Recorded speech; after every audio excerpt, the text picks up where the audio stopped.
and welcome back once again to Let's Play Overlord. We are currently in the Viridian Caverns, working on getting the green minions.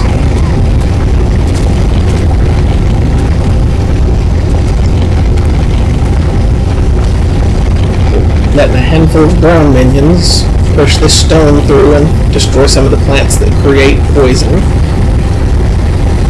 They also are going to go ahead and make another bridge for us out of it at the end of their little journey here. And right down there with the 7 over it, to let you know you need 7 minions to carry it, is the green hive. Once we get that back to the tower, we'll be able to use greens anywhere we want.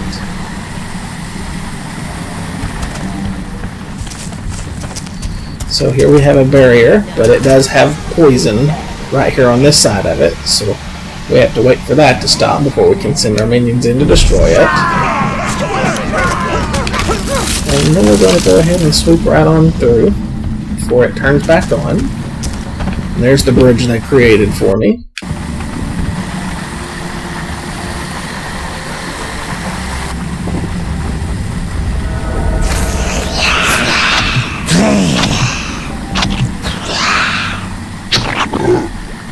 Master, use the greens to pick up the green hive. You will need it to summon more of them. And so for the first time, we're going to summon green minions. They're probably one of the more interesting minion types that you can get throughout the game.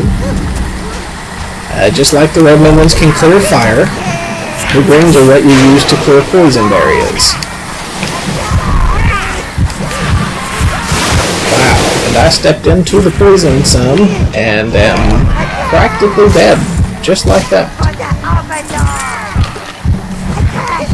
So we're going to go ahead and let them start carrying the green hive and start following them out. I do not remember seeing a health pit, but if there was one, I definitely would have liked to use it.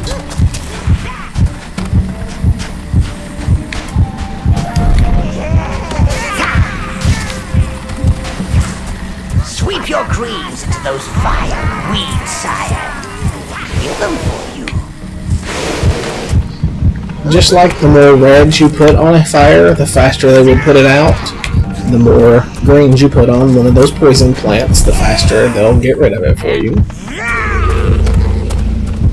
Unfortunately, that one health potion was not enough to get us back to more than a block of health, so we're still going to have to listen to the heartbeat. It's just not going to be as constant. When you're fighting the green beetles, your greens are immune to its air effect attack, so that jumping up in the air and bursting poison down onto me did not help it at all. They can still kill them with just the regular melee charging forward, butting you with their head attacks. So it's not like you're immune to them completely, but if they do jump up in the air to use their poison attack, that's actually a good thing because it's just completely wasting their time. And so we have to clear the poison field again so that they can carry the hive out. I'll be a little more careful this time not to walk into the poison before they have finished clearing it.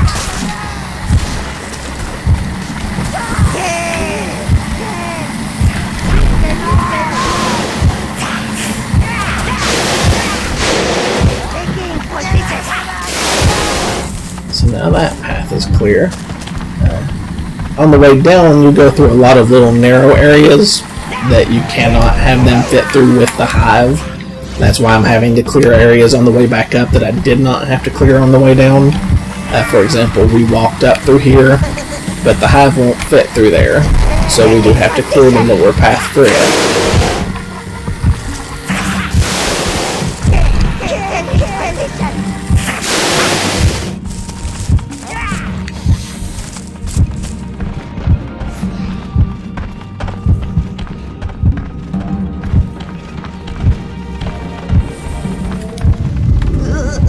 And here we're going to have to fight some beetles, and then we'll go ahead and call all of them that were carrying the hive back up.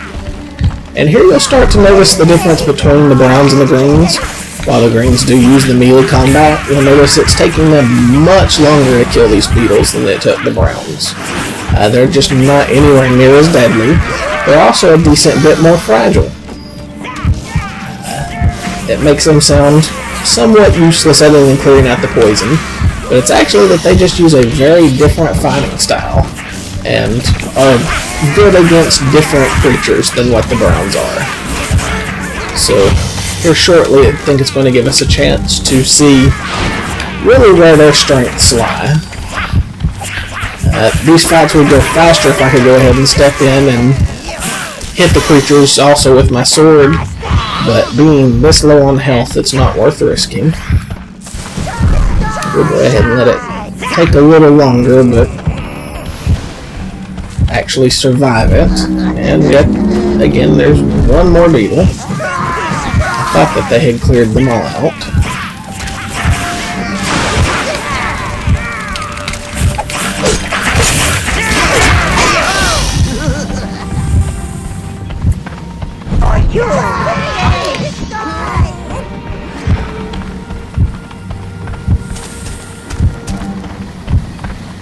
And here's at least a pit where we'll be able to send them back up to a full group.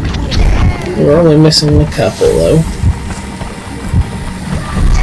And again we have to take an alternate path. The hive just would not have fit through there.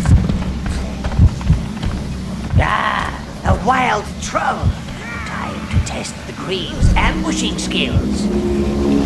So here we will see how the greens do against large creatures. These trolls gave the browns a decent fight. Quick, direct the green. Step it, step it, step it. But if you notice, the greens are actually jumping up on its back, doing much more damage. Master, your greens like a bit of discipline. When you place them on a card marker, they will grow in power and become almost invisible to enemies. Well, apart from their permanent odor of rotting flesh and fish heads. Okay, so that just showed us both of the things that makes the greens more effective in combat potentially than browns. Against larger creatures like that, they do more damage and are much better suited for keeping them from being able to hit your minions. The browns will stand right in front of the troll and swing at it, and when it swings its club, it can hit 3 or 4 of them for very heavy damage. The greens actually keep their distance and then jump up onto it and then attack it from there. And so it's real hard for it to hit with its club. It can still do the attack where it leaps up in the air and crushes them, and actually is fairly effective against them with that. The other thing that makes the minions good, I will show you as we wait for them to bring the hive up here to the tower portal. So right there is the portal. But with the ones that are not carrying it, the ones I have here with me, I'm going to put them on a guard marker. And after they stand there for a second, you'll see they turned invisible. Now you can really see over their eyes. Once they're doing that, the enemies will not see them and will wander right into them to be ambushed very easily. They also can do very, very good damage when they're set up like this. So we're going to go ahead and leave the cave.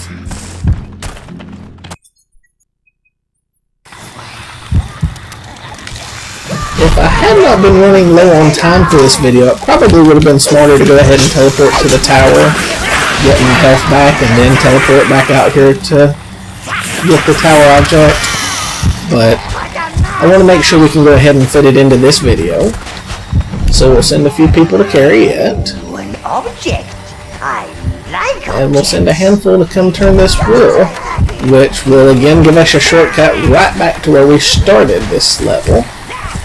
And then we're going to use the rest to start clearing our way to that root node. And we're going to go ahead and let them destroy that. I do not think I'm going to continue on through Evernight Forest in the next video. I think I'm going to go over to Heaven's Peak and get the final minion code. But this way we don't have to go all the way back around to this side of the zone to destroy that one. We'll be able to just go where that opened. and he just let me know my mana had been increased. That was because the greens got back to the tower with the totem that we picked up. It was a mana totem. And right here is the portal to the tower. So we're going to go ahead, and from here I will be teleporting back to the tower. And from the tower we will teleport to Heaven's Peak. And that's where I will start the next video with us going to get the blues.